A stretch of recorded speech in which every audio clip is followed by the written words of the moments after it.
Welcome to Across the Ring. My name is William Mayhem Michaels. And this is the scientist, Carl Schupfer. And today we are here with Cesar of Pro Wrestling Legacy. How are you today? What's up? Good, and yourself, guys? Oh, we're doing good, There's, man. yeah. Cesar, before we get started, man, why don't you tell everybody who you are and kind of like what you do? Again, my name's Cesar. I work with Pro Wrestling Legacy and the PWL Academy here down in El Paso, Texas. We've been running Pro Wrestling Legacy for about 2 years now. We're gonna hit our 2-year anniversary this September. And what I do with the company is basically everything, just from promoting, helping with the booking, from setting up to the ring to dealing with the talent, just literally everything you can think of. Yeah, I do it for Pro Wrestling Legacy.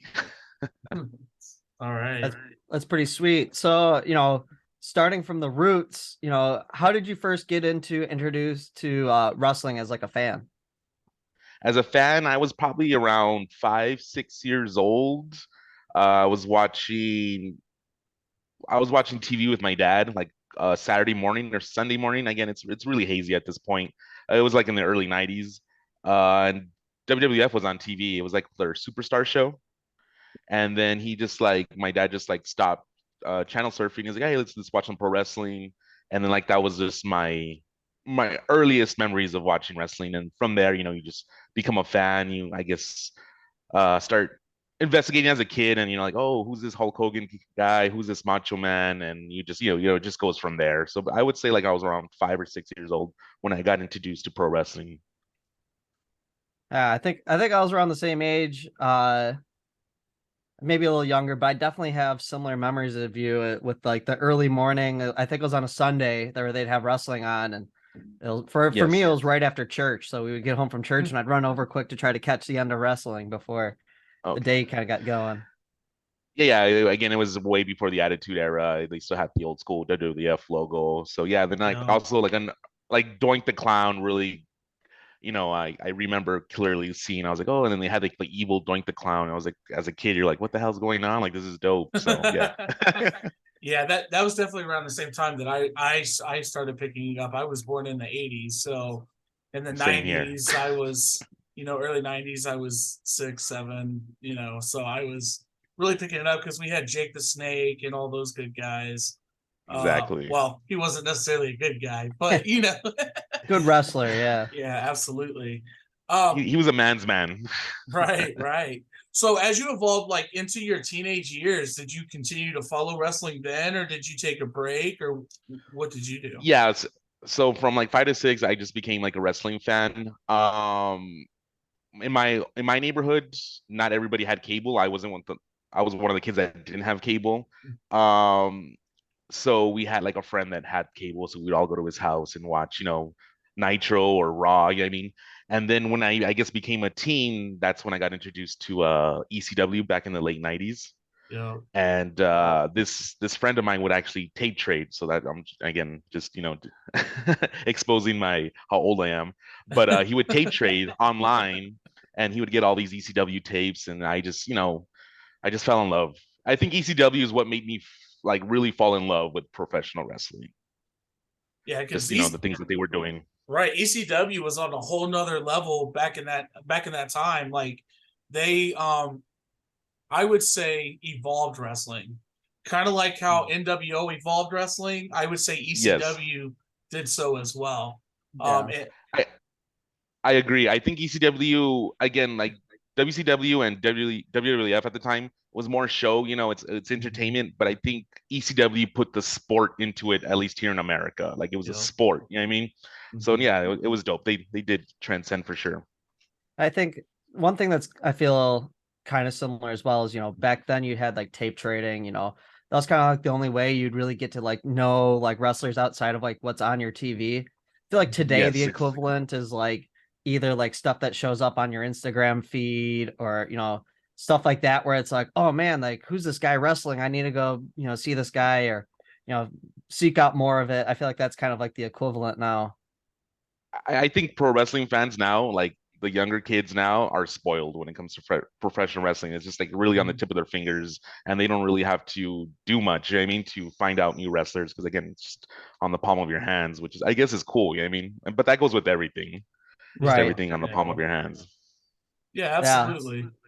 So how did you go from somebody that was a wrestling fan to then becoming involved in the involved in the wrestling business? So how it initially started, Pro Wrestling Legacy used to be called a different promotion at 2 years ago, like almost 3 year now. It was called Pro Wrestling Zen. And I had a friend that I've been friends with for about 15 years now. He was a helping starting up the promotion, and I like, just being creative. So I like, getting a video camera and just recording stuff and just having fun editing stuff, just again, just trying to be creative. It's more like that's my hobby kind of thing. So he told me, hey, we're gonna, start this wrestling promotion. We need a cameraman. Think you can help out? And I was like, yeah, sure. So that's how I ended up, getting into, I guess, the business. So I was like, cool, I started recording stuff for them. And again, they weren't running shows at the time. It was like right after COVID. So they were still, we couldn't do shows. So it was all about training and about the academy that they had. So that's all I was doing. And then ended up, they needed a ref.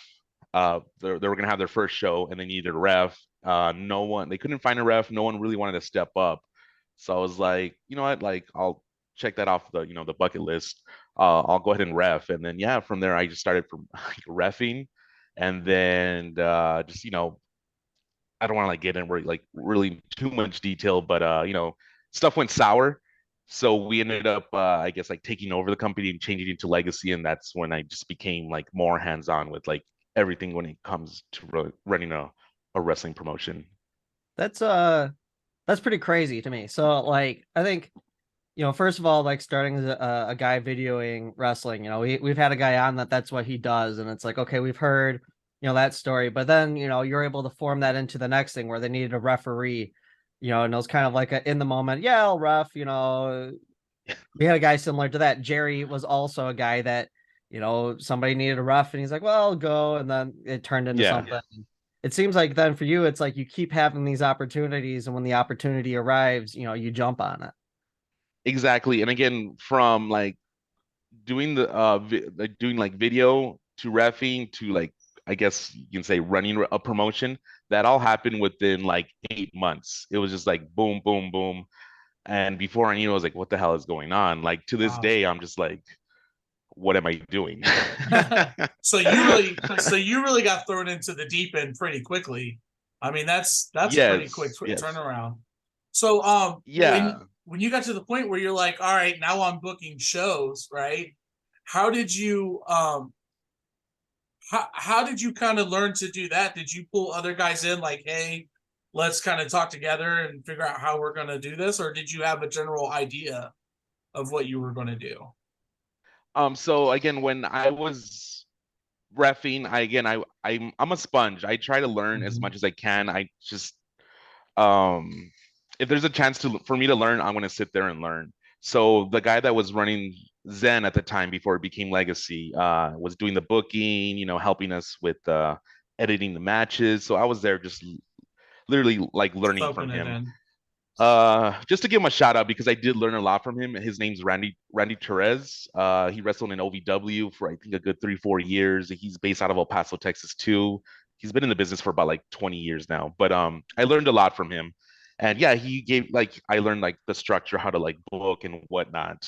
So when I took over, I guess the booking, or yeah, I have a team now because I feel like I think with more people giving ideas and we all try to gel together, I just think the product will be better instead of someone just saying like, no, this is how it's going to be done. I don't care what you think, like this is how it's going to go. No, I like opinions for sure.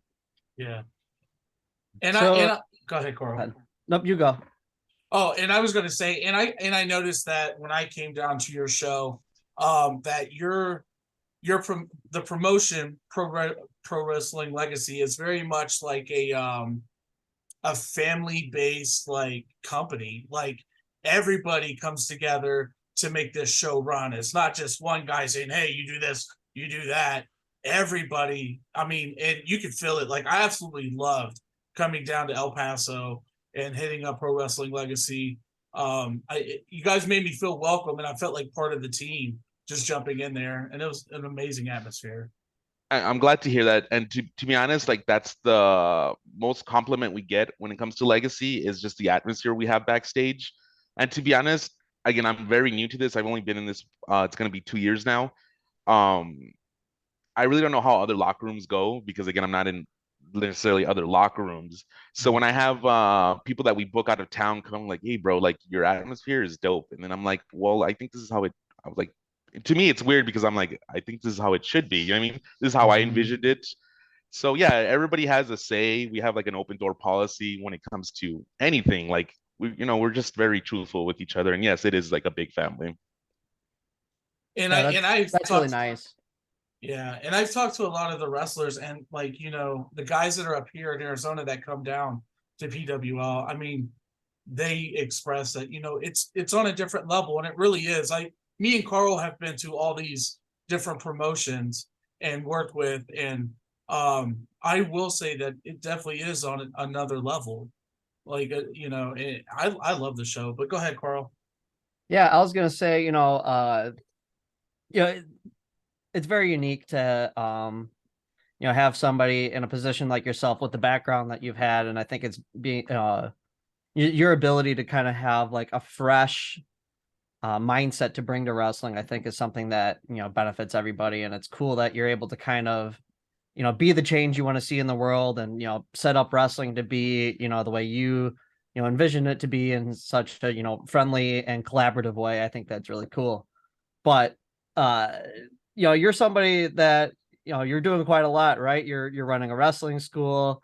You've got this wrestling promotion, and you guys are involved in a few other a lot of wrestling shows, right? And so what do you do with the little free time that you seem to have with all that stuff going on? To be honest, it's like again, this like literally took over my life. Like, yeah, I have my regular job. Luckily, my regular job is not like a 9 to 5. I can work around it. Um, but literally, like my free time is like PWL. Like if I'm not, it's we're at our place is called the Borderplex. If we're not at the Borderplex, like I'm hanging out with Marco, which he works for Legacy as well. I'm hanging out with Odyssey. He's our announcer. It's just like it's like PWL like literally just took over my life, and yeah, that I guess like wrestling is my hobby now and my life. That's kind of a reflective of what our lives been the last Yeah. 4 months or so. Is Yeah. we decided to start this, and all of a sudden that's kind of our life now. And, we'll talk about we have different hobbies. Like Will, he really likes Ninja Turtles, and I'm somebody that likes different things as well. But yeah, it seems like once you kind of get involved with wrestling, it'll definitely consume a lot of your time if you let it. Yeah, exactly. Just like just being here silly, but like 2 years ago, I was the fantasy champion for fantasy football, right? This past season, like I kind of like sucked like horribly because I don't have time to look at my lineup, do my research. Like so I was like, oh, let me just put these guys in, and I did terrible this past season. So I don't even want to see where I end up in fantasy football this year because I love fantasy football like you, and man, I don't even know the trades this year. Like it's exactly. It's like you're just I don't know blind there. But again, fantasy football should be fun. But I'm a competitive person, so I'm like I don't want to be losing. Right. Yeah. Oh wow. So as a guy that does fantasy football, do you have a football team that you kind of hold on to? That I root for? Well, yeah, I'm from El Paso. I'm from Texas, so I go for the Dallas Cowboys. Just Boo. Who do you go for again? Steelers. Steelers. Okay, cool. Yeah, I like Rich, one of our commentators, a big Steeler fan. Oh, I know. I love Rich. That's my boy. Chuko Bum's a big Steeler fan too. Oh, I didn't know that. Okay. Yes, he's a huge Steeler fan. But I when I was like in my early 20s, I would take that seriously. Like if you're a Steeler fan, I was like, F you, bro. Like I don't like you. But as I got older and playing fantasy football, I was like, nah, football's just cool all in general. Like, you go for the Steelers, you go for the Steelers. It is what it is. You know what I mean? Right. For me, I'm a Steelers fan, but I grew up in Ohio, so I am the Ohio State, right? And Yes. I follow a lot of my players after they leave Ohio because I Okay. have such a connection with them. Like Yes. Dobbins. I always know where Dobbins at, Fields is at, all those guys. But I don't know. Like I used to be a big team guy like you, and I kind of broke that because of college football. Okay, cool. But I feel like the Cowboys Steelers, my dad's a huge Cowboys fan. My uncle's Yes. Cowboys fan. And I'm just like, for me, the Cowboys is like saying you're a Yankees fan. Okay. Yes, or a Lakers fan. Like, yeah, I get it. Exactly. Yeah. As far as it's good. I used to be into college football a lot, but again, like I couldn't these past 2 years, like I have not been into it. But hasn't Michigan been owning Ohio State? I can be wrong. Shut up. No? Shut Oh. up. Listen. Hey, I will say this, and every Ohio State person is gonna flip me off right now. But Okay. Michigan beat us this past year. The Okay, better team won. And I was rooting for them going into the playoffs because I felt like Ohio State didn't deserve to be in the playoffs. But Yeah. but F Michigan. Yeah. Oh man. Well, yeah. So, football obviously is something that we all kind of have in common here. And football has a lot in common with wrestling as well. There's a lot of former football players that Hey, became Carl, we didn't hear your team. Who's your team, Carl? I'm a Packers fan. I think that's obvious. A Packers fan. Wisconsin guy. Yeah. So A lot of my family members are Packers fan. I don't know where they became Packers fan. We're here in the desert, but yeah, they're Packers fans. Packers fans are everywhere. They travel well. Yes. Obviously 20-something years of success helps, but I'm a huge Brett Favre fan. Like I grew up with Brett Favre. Like Brett Favre is just like, again, he's like another man's man. Like you can't hate on Brett Favre. Like Brett Favre, Aaron Rodgers, you can hate on. Yeah, you can hate on Aaron Rodgers all you want. But Brett Favre was kind of like our for us, because we grew up in the 80s, is kind of like our who's the quarterback for Patriots? Brady, right? Tom Brady. Brady, yes. He was our Tom Brady. Like everybody loved him. You know what I mean? Yeah, exactly. Just because of our time and age. But yeah, I got Packer fans in my family. And here in Arizona, in Cave Creek, they have the largest Steelers bar this side of the Mississippi, but right beside it is the Packers bar. Oh, nice. Like they're next to each other. Yeah, there's like websites and stuff to like tell you like where the nearest Packer bar when you're on vacation. There's always some nearby. I think that's crazy. Like when I was in Arizona, we went to some random like it was like a golf course kind of thing, and they had sports on. But yeah, they're everywhere. And then just a quick shout out, just because again you're a Packers fan, to Aaron Jones. He's from El Paso, Texas. Yeah. So a huge shout out to Aaron Jones. I've got his jersey, that's for sure. That guy's a hell of a runner. Awesome. Yeah. Yes, sir. So kind of pull it back into wrestling again. So you've been running pro wrestling legacy for some time now. For you, like, what are some of the biggest challenges for you when you're trying to put together a show? I'll always say a budget. Again, we're not a big company. My partner Domino, it's because it's two people that run. Like it's myself and Domino, but she's more into like the boring stuff, like the books. And sometimes we do go over budget. Again, we're just booking because we're just like we're fans. We're like, oh, this would be a cool matchup. This will lead up to this, and then before we know it, we're getting yelled at. Like you guys went like way over budget, like. And then we're just like getting scolded like little kids. But again, if it wasn't for Domino, the company would have been under within like 3 months. So the way I spend money, like I would have been Paul Heyman bouncing checks for sure. Oh my gosh. And So- while we're on that note, real quick, I do want to mention this episode's going to release before the 21st. And Okay, speaking cool. of budget, he's going to have Brian Kendrick that Friday. What's the date for that show? It's the 21st, right? February 21st, yes. not Wild and February. Free. Yes. All right, August. No, July. July 21st. Yep. July 21st. July Yes. 21st, yeah. Coming up Brian real Kendrick. quick, right? Couple days away when you're listening to this. Yes. So Okay, cool. So yeah. But like it's pretty ahead. cool. You've been able to book some, pretty big names. That's pretty exciting. Kendrick being one of them. Who were some like of the names that like when you had a chance to book them, you're like, wow, I can't believe I got to have so and so on my show.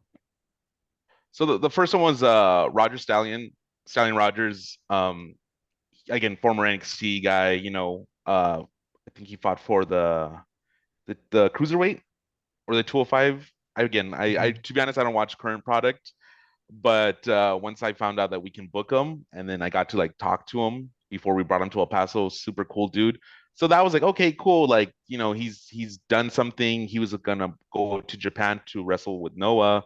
So I was like, all right, cool. Like, this is like our first legit person. Not that, not all the other guys were legit, but I was like, all right, we're actually Like flying him over. Like a Here you marquee go. name. Yeah.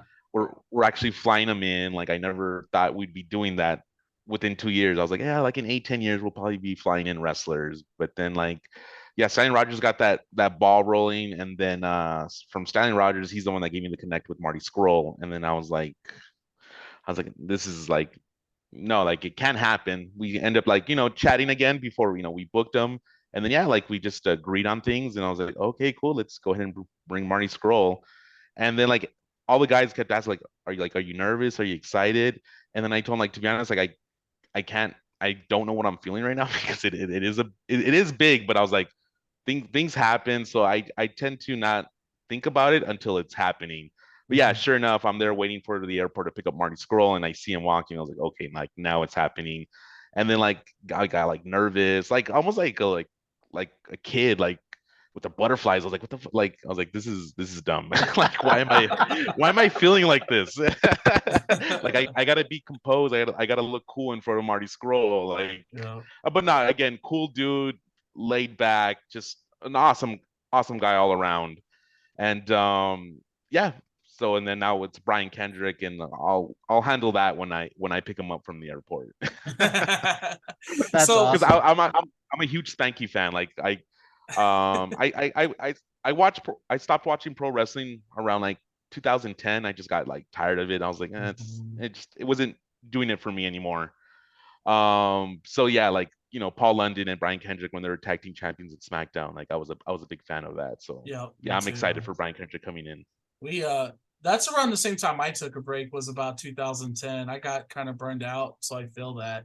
I also, while we're talking about it, and I know this is going to release prior, any pro wrestlers in El Paso or in Texas, he is also doing a Brian Kendrick seminar for wrestlers. You Yes. have to have wrestling experience, guys.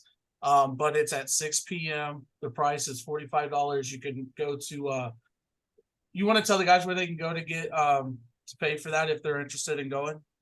To our main website. I know we have like another, it has a link to it. So just pwlegacy.com, and then you should be able to get all your info on there. And also on our socials on Instagram and Facebook as well, Pro Wrestling Legacy. Yeah, and I got to sit through the Marty Scurll seminar and kind of videotape and get some stuff.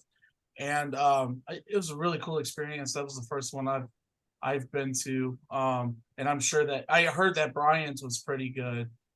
Brian was in the locker room up here. He had a match with Chubby Depp and Aiden Colt this past week. And I was at that show. Marty was not Marty, but Brian Kendrick was a super nice guy. Super chill. Yeah. He rode in with a guy that I know. I don't know if you know him or not, Rudy Rogers.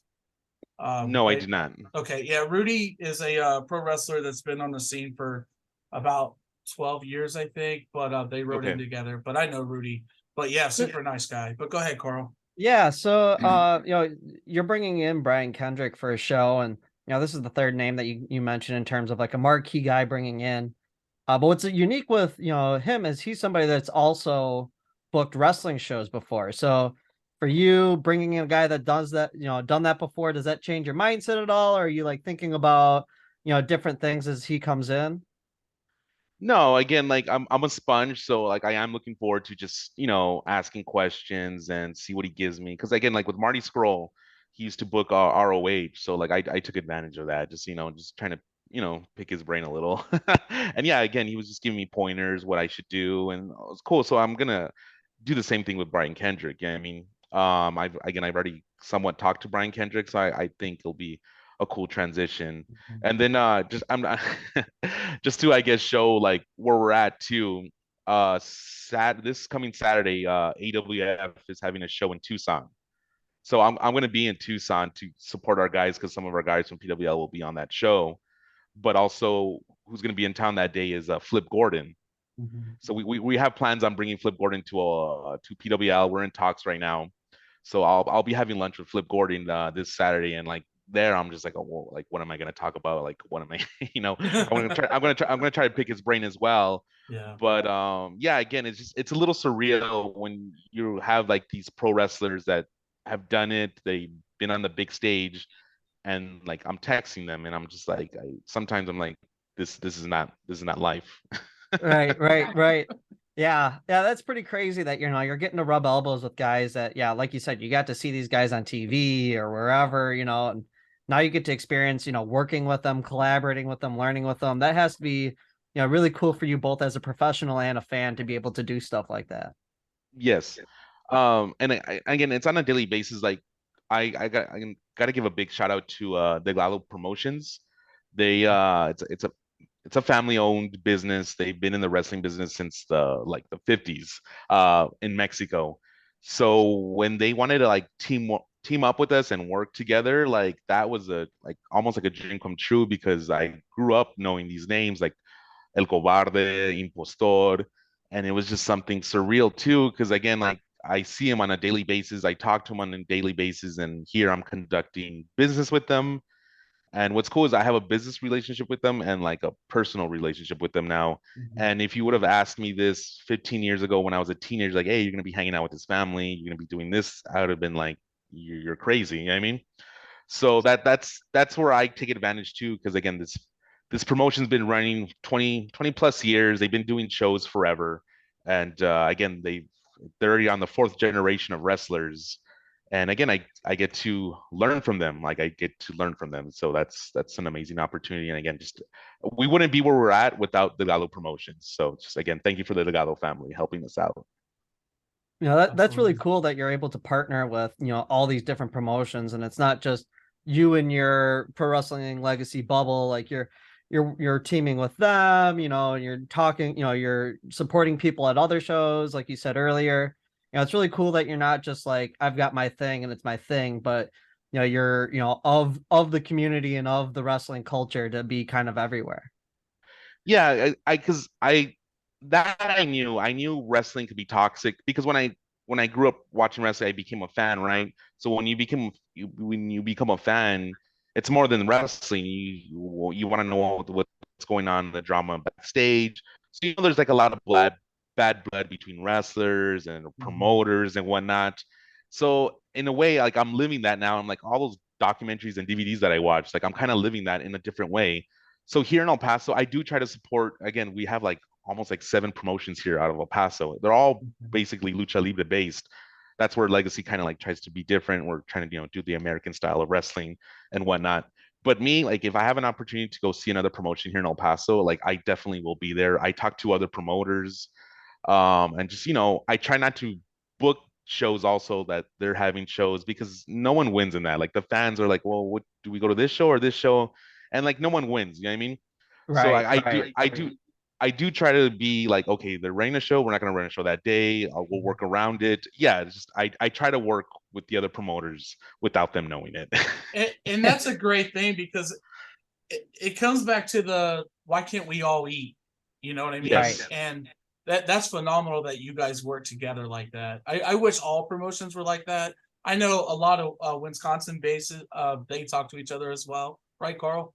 Yeah, it seems like they all seem to do a pretty good job of stepping on each other's toes, or even like, there was a case where Crusher Fest happened at the same time as another wrestling show was happening, a couple towns over, and it was like, hey, catch our show at 1 o'clock and then get over to Crusher Fest at 6 o'clock, and make That's it a double awesome. header, doing stuff like that. So, it's really cool to see everybody kind of come together, and it's awesome to see that, you're doing a lot of that kind of stuff as well. Yeah, like and don't get me wrong, like I make fun of the other promotions because again, I'm competitive and I'm like PWL is number one. So you that's another reason why I keep an eye on the other promotions. Like, what are they doing? Like, oh, that was cool. How do I top that? You know what I mean? Right. And then Yeah. with us too, like we do a show and we like, oh, this is the best show ever. And I live in that moment for about that weekend. But by like when Monday comes around, it's almost like a drug. I'm like, what's gonna get me the next high? What's gonna get us, like that feeling again? And it's just Right. it's never ending.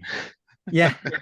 So, kind of speaking to that, you've talked about, what you've done and, what you're currently doing in terms of guys you're talking to, stuff like that. Like, what are some of your dreams and ambitions, for the future of yourself and, the promotion you work with? So I've said it since day one. Legacy, I know our role. Like I'm not here to say like, hey, we're gonna be the next AEW, we're gonna be the next W. Like let's be realistic. Like they're set in stone. They got the money. What Legacy wants to be is just a stepping stone for these guys to get their feet wet, to get a taste of the wrestling business, so we can push them to that next step. You know what I mean? We want to be the start of their legacy. That's why the name comes in, the legacy. And my main goal is again, El Paso leans on Eddie Guerrero, like everything Eddie Guerrero, which I understand. Like I love Eddie Guerrero. Again, if you talk to a true pro wrestling fan, he's gonna be top five, top 10 on everybody's list. It's like no denying it because he was that good. But El Paso has talent like left and right. Like we have a bunch of Eddie Guerreros here, so my our goal in legacy is in 20 years, we're not just talking about Eddie Guerrero. We're talking about a Cosmo Ryan. We're talking about a Marty Snow. We're talking about a Jimo Kaminari. Like we have more Eddie Guerreros. And that's what legacy wants to do for Juarez and El Paso. So we can just be like a hub. Yeah. Like WWE's like, you know what? El Paso, they're drinking something down there in El Paso. Like, let's go ahead and pay a visit and see Yeah. who see who we can find. Yeah. It sounds almost like your goal is to, Pro Wrestling Legacy isn't going to be WWE, but it'd be great if, someday there's a wrestler and they have a video package of his career and there happens to be a couple PWL matches clips thrown in there. Exactly. Again, in 20 years, there will be more than just Eddie Guerrero from El Paso, Texas. Right. And you named three pretty great names, in my opinion. Cosmo Ryan, Marty Snow, man, that guy. I could sing, and Gmo as well. I could sing all three of their praises all day. I know that Snow is probably one of the most professional people that I have come in contact with since I Yes. started this whole thing. And he's always thinking about the business. You know what I mean? Yes. He's Marty Snow's again, I'll say my age. I'm 35. Marty Snow's, I believe, 2021. I want to say he's 21. You would never guess Really it. young.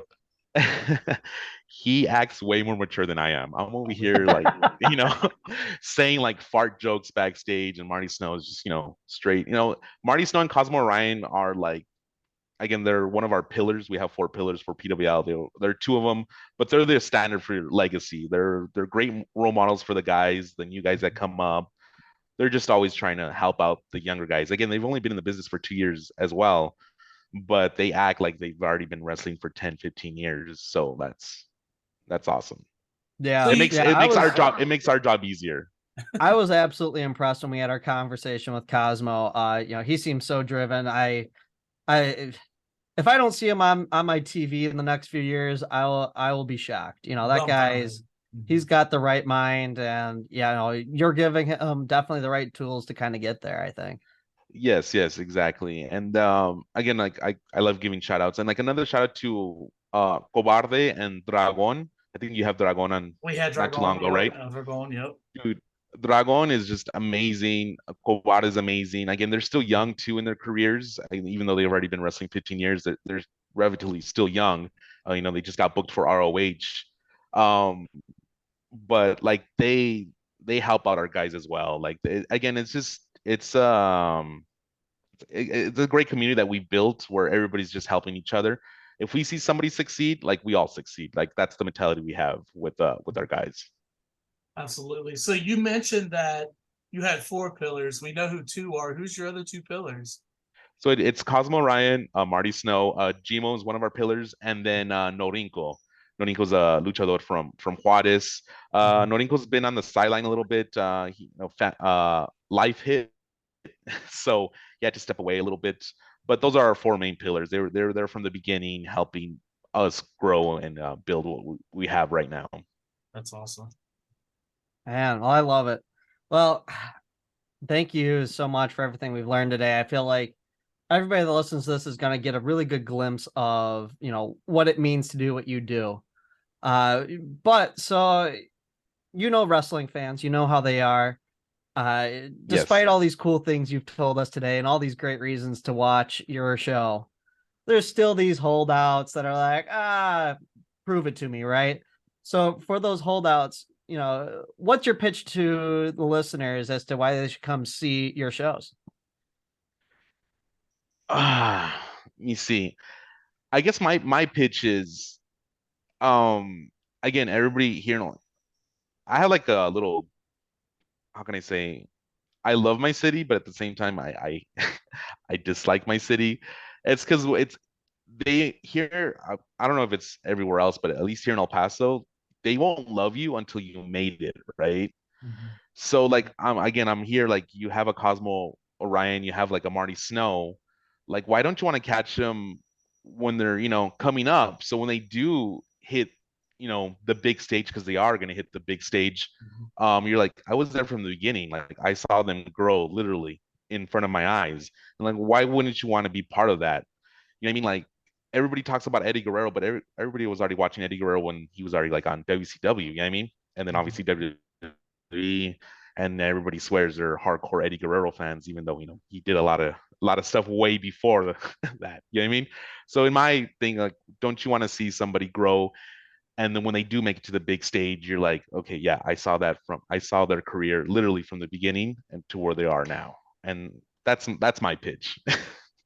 I love that. That's kind of my mindset with wrestling, there's times I'll be like, yeah, I saw Claudio when he was in Chicago Ridge in front of 200 people or whatever. Like being able to say that, oh, I saw this guy before all of you, it feels good, and like also when you Yes, see their matches, like it matters a little more where you're like, oh my God, like they won a title or whatever. It's like a bigger thing when like you've known them for so long and maybe you got their 8x10 for $10 and a handshake, exactly. at like a folding table, and then now Yeah, they're sitting out there in front of thousands of people. So I think that's super cool reason to have people come to your show. exactly. Yeah, and I think that's one of the reasons we really got into this. We wanted to create this um this environment that allows the world to be introduced to all these wrestlers that they don't know who are, right? And we're sitting there telling you, man, these guys are amazing. Come to these shows, and these shows are so intimate. Like the venue, it's not going to be, it's not 500-600 people, you know. Yeah, And when these guys interact with the crowd, you never forget that. You know what I mean? exactly. And it's just so special. And I really do. Anyone that's on the edge of their seat that about going to PWL, I urge you to go. I urge you to go. It's one of the craziest atmospheres I've ever been a part of. All right, guys, and with everything said, man, I want to go ahead and wrap up the show. Cesar, once again, man, thank you so much for coming on.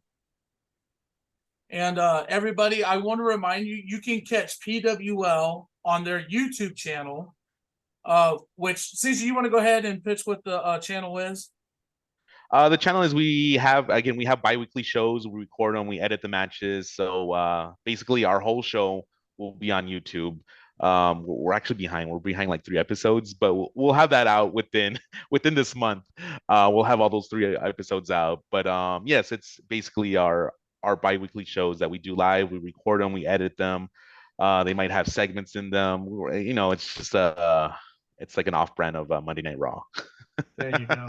There you If go. I'm going to be And- honest. I love it. I love it.